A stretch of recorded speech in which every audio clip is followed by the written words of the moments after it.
I think this is the last question. How much does estate planning cost? And the answer is it depends. It depends on what your goals are, what you're trying to accomplish with planning. It depends on who you're planning for, the different types of beneficiaries. We named, some here. If you have minor beneficiaries, then obviously we're going to need to be a little bit more deliberate and diligent in our planning. Or disabled beneficiaries also will require a little bit more attention. Um, and it depends again on what you're trying to accomplish. Let's say, you don't want your family to go through probate. Well, now you're looking at a trust plan, which is typically going to cost more. So it depends.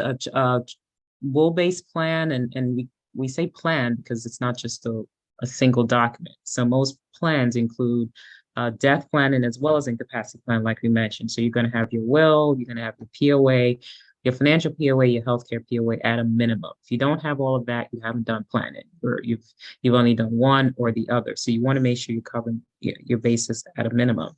And those usually will, run from, individual documents, a couple hundred to maybe 1,000 or 1,500 or something like that. Your trust plans are definitely going to um, cost a couple $1,000 because there's just so much more that you can do there, and the more that you're trying to accomplish, then the more sophisticated your plan is going to be. Uh, the different class of beneficiaries, like we mentioned, more attention we have to pay to all of those, then of course it's going to increase the costs.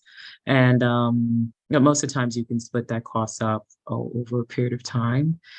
And remember, even if you were to go the will-based route, there's a cost associated with probate. So sometimes with your will-based plan, you're just kind of delaying the cost. You're splitting the costs up. You're doing part of it now, and your beneficiaries are going to do, or your heirs are going to do the other part when you pass away. Typically, with your trust planning, you're taking upon yourself to do your entire probate, your planning and your probate all in one, and so you're bearing all of the costs up front. So that's typically how the reason for the difference in the cost and why it costs a little bit more.